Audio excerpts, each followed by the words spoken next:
Ahora vamos a conversar con Gastón Soto Ballenas, ex miembro titular del Jurado Nacional de Elecciones, al margen de otras responsabilidades que no las mencionamos porque se nos va el tiempo. ¿Cómo está, Gastón? Muy buenos días. Muy buenos días, Rodolfo, y un placer nuevamente estar contigo. Las inquietudes propias, no solamente de los medios de comunicación, sino del país entero. Así es. Cuéntanos algunos detalles, por favor, porque has estado como observador en Ecuador, de lo que pasó con el asunto de las elecciones, en una situación tan complicada. Ayer nomás ha habido otro coche bomba en Ecuador. Cuéntenos cómo vio el proceso electoral. Bueno, habría que distinguir lo que constituye ser la parte previa, los antecedentes luctuosos que precedieron justamente al día de las elecciones, en el que no solamente mataron un candidato, mataron un alto dirigente en Esmeralda, me parece que fue del partido de Rafael Correa, Revolución Ciudadana. No, sí, Revolución Ciudadana, al alcalde de Manta. De Correa, ¿verdad? De Correa, sí. Al alcalde de Manta, también lo mataron. Sí, cierto. No, pero en esos días, en esos 15 días previos a las elecciones, una candidata a la Asamblea Legislativa también fue baleada. Y en las campañas, los que candidateaban iban con chalecos, y la policía los cubría al momento de que abandonaron. Que reemplazó al candidato que mataron, Vicencio, no solamente fue con chaleco antibalas, sino con casco antibalas, ¿no? Bueno, fue terrible. Pero el proceso mismo, debemos reconocerlo, se desarrolló con normalidad. La gente asistió. Asistió con una concurrencia bastante importante que es sostenido en el porcentaje. En el tiempo, nuevamente pasó el 80% de asistencia. El voto es obligatorio en Ecuador, ¿no? Inclusive pueden votar hasta los jóvenes de 16 y 17 años, que le da un certificado de haber votado por primera vez, ¿no? El proceso tuvo sí sorpresas en el resultado porque el candidato Daniel Noboa, hijo del multimillonario... ¿Aquí también pueden votar los menores de edad? Sí, votan. Claro, votar. Sí, pero aquí votan, no tienen obligación de votar sino a partir de 18 años de edad. Ya. A partir de 16 y 17 pueden votar. Si quieren. Votar, ¿no? Sí, si quieren, ¿no? Correcto. Bueno, te decía de que Daniel Noboa, que es un candidato que salió de la nada, es el típico outsider, ¿no?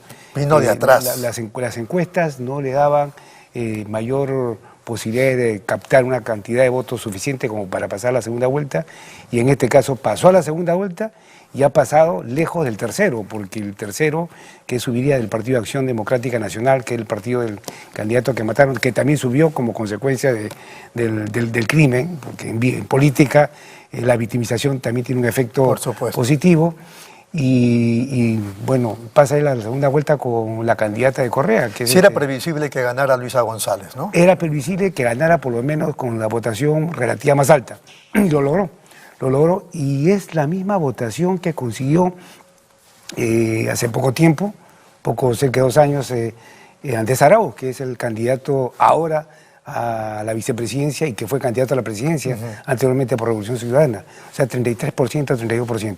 Alcanza la misma votación. La segunda vuelta me parece que es el 15 de octubre. El 15 de octubre. Hay quienes están diciendo que, considerando los otros grupos a quién van a apoyar, que el triunfo va a ser de Noboa. Todo hace calcular que va a ser así. Mil disculpas que están tercerizando o sea, hay un tercero participando en nuestra conversación. Sí. Que nos está fastidiando en este momento. Bueno, no, por lo menos yo no lo percibo. Correcto. Entonces, hay la posibilidad de que Noboa gane la presidencia de la República. Es un chico de 35 años. Sí, ciertamente. Es el Alan García de Ecuador. Bueno, lo que se comentaba era de que se presentaba estas elecciones que va a ser para un periodo corto, porque termina en 2025, calculando de que lo que no logró su padre, que ha postulado 4 o 5 veces a la presidencia, él lo podría lograr. Pero ni él mismo creo se imaginaba de que va a ser candidato a la presidencia. Ahora, ¿qué dicen las reglas de juego en Ecuador? ¿Él puede ir a presentarse como candidato otra vez? Luego que pase este periodo como presidente, ¿sí que gana? Sí podría, porque es para completar el mandato nomás. Ya, entonces sí podría hacer. Sí podría. O sea que tiene todo un futuro cercano, pero efectivo, ¿no? Muy bien. Tú tienes mucho conocimiento electoral, no solamente respecto del Perú, sino también del mundo. Y yo quería una impresión tuya sobre otro vecino país, un país de la región Argentina. Aparentemente Milei podría ser el próximo presidente, ya se desarrollaron las primarias, pero han sido unas primarias pues que nos llaman la atención.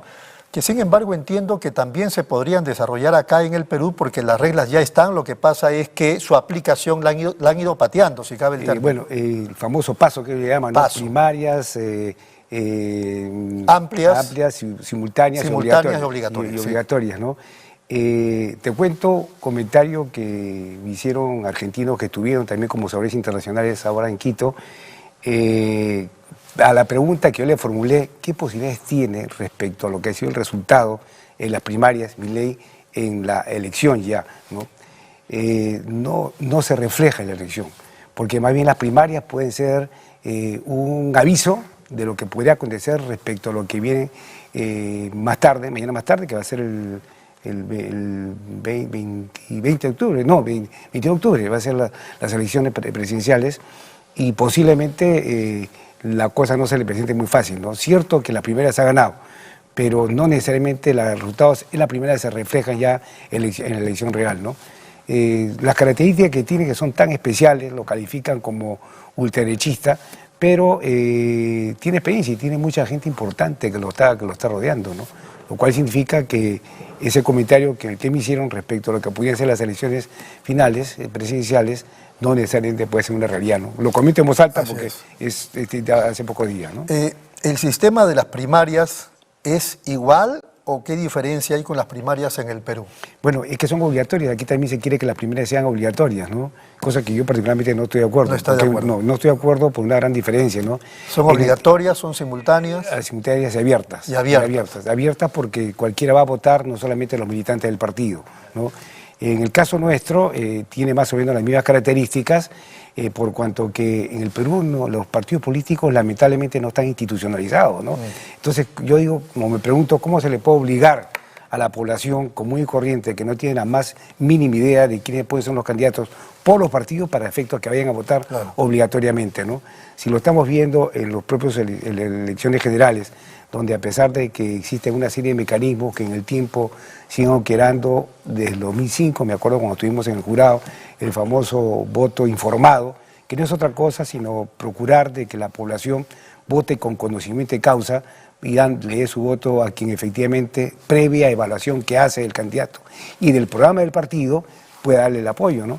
Pero la gente no revisa eso. Claro. Ahora, ¿por qué será que los partidos políticos, o los políticos, quiero decir, han estado pateando esta aplicación de las primarias, que hasta ahora no las estamos desarrollando? ¿Por qué? Porque los partidos políticos no están institucionalizados. Porque para que las primarias funcionen, ¿no? Tienen los partidos políticos que tener una solidez de funcionamiento, de ejecución, de sus actividades, ¿no? Lo que acontece en Honduras, donde también la corrupción es muy grande, tanto más que la que hay en el Perú. Pero los partidos políticos hay dos partidos políticos que tienen más de 100 años, ¿no? El efecto de la corrupción en la cual se ven involucrados los líderes de los partidos no afecta a la institución como tal, ¿no? Cosa que no acontece en el Perú.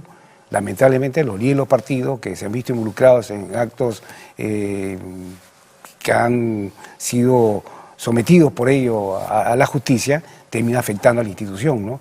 En otros países, repito, con el caso de Honduras, el caso mismo de El Salvador, que tanto se habla de El Salvador, igual, ¿no? Entonces, yo creo que en ese sentido lo que deberíamos buscar en el Perú es conseguir de que los partidos políticos tengan una institucionalización real y efectiva y permita que la población tenga actividad partidaria, ¿no? Y yo creo que ese eslogan de que todo lo que es política es necesariamente malo, es lo que da lugar a que la población no participe. Cuando usted dice los partidos políticos en el Perú no están institucionalizados, digamos que es bien bondadoso, ¿no? O sea, no quiere usar otros términos, pero estamos hablando entonces de partidos vinculados al delito, o sea, no los partidos, sino sus dirigentes. Sí, yo no me refiero a eso justamente, me refiero a de que los partidos políticos, en mi opinión, son una especie de organizaciones políticas no partidarizadas, porque su organización, su origen se deriva más bien de la fuerza de imagen que tiene un determinado personaje que llega a captar tal cantidad de apoyo popular transitoriamente. Claro, y su objetivo es el negocio. Ahí está. Por eso, pues, a eso iba. Pues. Así es, sí. O sea, son partidos a partir del negocio. He visto tantas veces en todos estos años cómo hasta venden las candidaturas. Sí, claro. Sí, sí, lamentablemente. Por eso es que hay una serie de normas que tienen que ver con limitaciones en los aportes que hacen las empresas, en fin, pero no se controla. Pero entiendo que las empresas ya no pueden aportar porque ahora el Estado financia a los partidos. Hay una, me acuerdo, iniciativa legislativa que hace muchos años se promovió, y si no me equivoco, que el padre descanse José fue Pedro Planas, que él proponía de que solamente el Estado debería ser el que financie las campañas electorales, lo cual significaba que ni siquiera podían pagar el partido político una propaganda, por muy mínima que ésta sea, a través de un medio de comunicación, ¿no? Y de esa manera se podía por lo menos regular y fiscalizar mejor, ¿no? Eso hacía en ese momento inspirado en el sistema chileno, ¿no? En Chile se financiaba por parte del Estado y no había posibilidades de que los candidatos pudieran, vía indirecta, a través de recursos que ellos mismos recibían, financiar la contratación de espacio publicitario. ¿Eso está bien? Yo creo que sí, yo creo que sí. El tema es que se logre concientizar, digamos, no solamente a los partidos políticos, sino a la propia población, ¿no? Pero igual nos sacan la vuelta, ¿no? Estamos viendo igualito, o sea... En el Perú, Rodolfo, nos damos las mejores leyes del mundo, pero siempre falta una, la ley del cúmplase, compadre. Esa es la verdad, esa es la verdad. La sacada de vuelta es casi normal, natural, y eso es lo que debe evitarse. El problema es cultura política. Por supuesto, por supuesto. Y a propósito de eso, el otro día, bueno, ya hace varios meses atrás, conversábamos con usted, lo entrevistamos incluso, estaba muy en boga el tema del adelanto de elecciones. El Jurado Nacional de Elecciones ya se había pronunciado que se podía hacer en corto tiempo, y usted planteó una tremenda posibilidad, pero no lo escuchaban a usted, y cuando se pronuncia el Jurado Nacional de Elecciones como que tampoco lo escucharon, y al final nos dimos cuenta que esa pretensión del Congreso de adelantar las elecciones era un engañamuchachos. No había voluntad en realidad. La conducta política no iba por ahí, ¿no? Se juntó el hambre y la necesidad, ¿no?